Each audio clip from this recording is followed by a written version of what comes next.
obviously Ben Shapiro is an issue that I think unites just about everybody against him.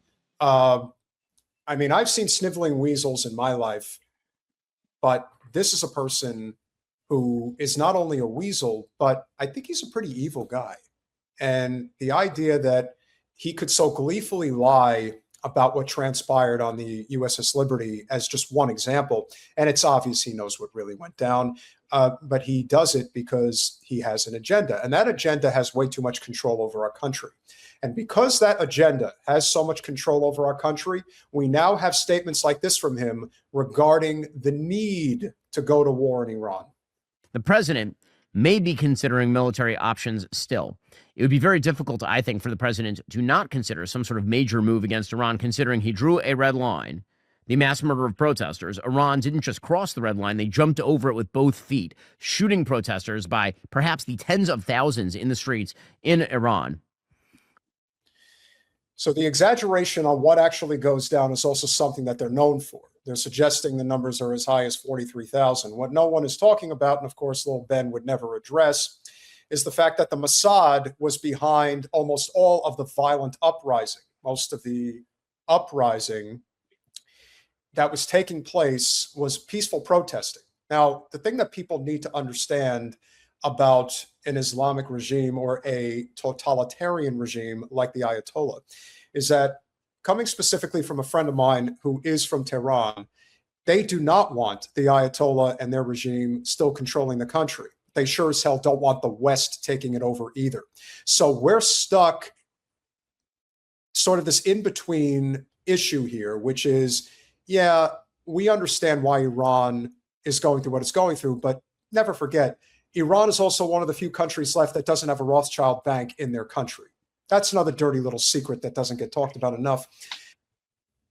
Why do you guys think that Ben Shapiro continues to have any type of a platform? And do you know anybody that genuinely likes him that's in that sort of Gen Z demographic? I'd be curious to know if there is anybody who does think he's a swell guy. I've never heard a young Gen Z guy or girl come up to me like, I'm a big fan of Ben Shapiro. That has literally never happened in my life. The reason he's still popular is because of boomers, but also he's propped up, man. He is literally directly tied with Israel and the Mossad. I would not be surprised if there's some financial capital that's keeping him afloat. Yeah, I 100% agree. I don't know anyone in Gen Z that watches Ben Shapiro. I think most of Gen Z also gets a lot of their information from TikTok and Instagram as well. I mean, someone like myself or Nicky, we might have watched Ben Shapiro back in the day, but the more we notice and start realizing and reading more into history and stuff like this, we take someone like Ben Shapiro and just disregard his opinion because it's illegitimate. What do you think would happen in this country if, for whatever reason, they were crazy enough to go to war with Iran and then implemented a draft? How do you think the response would be? I think it'd be a Vietnam draft dodgers on steroids, man, if I'm being honest with you, because I'm not going to go fight and die for Israel. I'm sorry. It's just not going to happen. And I don't know a single other young man. And most of the young men who would be doing the fighting and dying would look like me and Jeb. And the guys who look like me and Jeb do not want to go die for Israel. I can tell you that right now.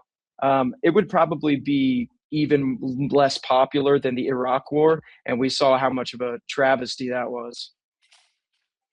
Yeah, I 100% agree. I don't think it would go along well with Gen Z men. And I think they're going to try to do a war with Iran, and they're trying to make, this stuff look really cool and based, almost like a Call of Duty video game. I mean, we saw how we just kidnapped Maduro a few weeks prior, and it's trying to get, young white men and those who'd be substantially fighting in the military and make it look cool and like this is a good thing and we're doing regime change and this is a great American empire. But it's not a great American empire. That's how I see it.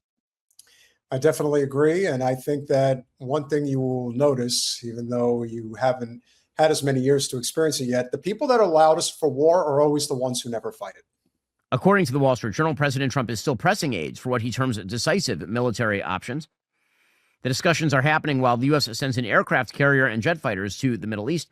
Those deployments may be the start of a broader buildup that would give President Trump the firepower to strike Iran should he choose to use them. So, a revised suite of options are being created for the president, including some that would seek to push the regime out of power. How much can be done with air power is really the big question. The White House has to grapple with whether the administration is prepared to carry out a sustained military campaign that might last weeks or months should the protesters in Iran again take to the streets and appeal to President Trump for protection.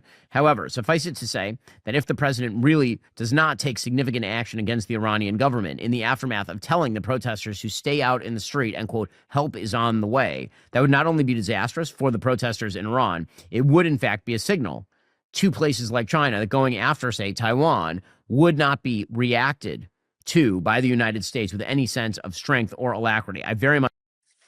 This guy is so anti-American.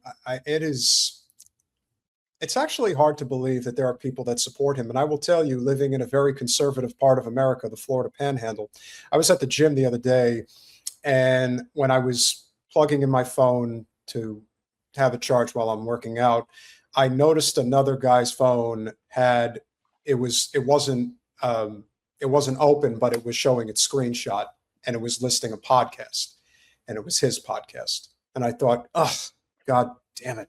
Why can't somebody, it's like I want to tell him, no, you really don't want to listen to this guy. Now, I know I had no idea who it was, but it's a reminder that there are still people out there that are listening to him, that think that whatever he's spewing is worth listening to. Now, Nicky, I want you to take us back to Amfest, and what was, I don't want to hear nothing about what people said online. I want to know what you heard because you were there. What was the audience reaction like when you were up there conversing with this weasel? I'll give you a breakdown for those who don't know what the setup of Amfest is like and where everyone is sitting in that auditorium. In the very front, you have high school and college age Amfest or TPUSA students. In the middle, you've got young professionals, people who are working with TPUSA. And in the very back are boomers and their families. If you listen to the audio of my back and forth with Shapiro, you can tell, if you're paying attention, when I'm speaking and I finish, the cheers and the applause are all from the front and some from the middle.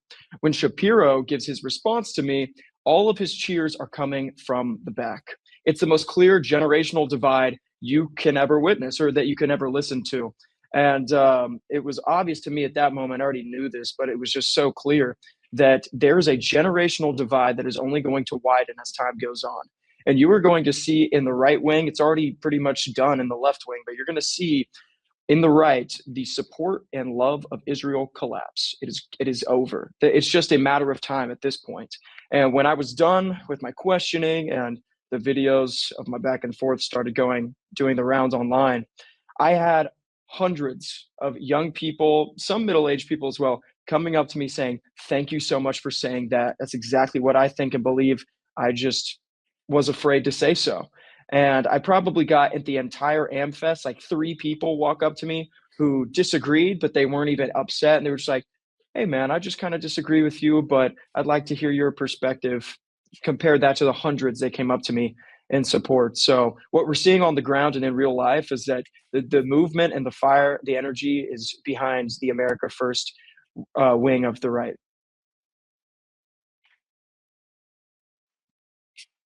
Jeb, I would question what the same reaction was like when you addressed Glenn, and I'm guessing that it was probably somewhat similar. Yeah, it was somewhat similar. I would say most of the people there were, college students because it was at my college, the University of North Dakota. And I had like probably 10 people give me handshakes after. I had one guy who was like, you're not a Christian, and just started like crashing out at me. But, he probably read the Schofield Bible or something like that. Yeah, but mostly the response was very positive. The fact that you guys are well aware of the Schofield Bible and what that represents also, I think, speaks to this sort of true. I mean, again, I fully believe in the separation of church and state. I believe that whatever your personal beliefs are, I am a full supporter of the Constitution. I think everybody should be able to practice and believe whatever they want to believe, but do not bring it to the state. You should not be forcing people to believe something else. And I would say the same thing, not just to the Zio scum that are in this country. I say it to the Muslims that are in various parts of the country. And I got to tell you, if you guys haven't been around them, because I believe you live in predominantly white parts of the United States, I got to tell you, the Muslim communities are the most accepting, non-judgmental people you will ever be around. The reason I believe that they catch as much heat as they do is because they don't embrace Western culture to its fullest extent. And because they are also very educationally inclined and economically driven, there is something to be said for not just fully going along to get along with the red, white, and blue. Again, I say this all the time. I love my country. I hate the people who run it.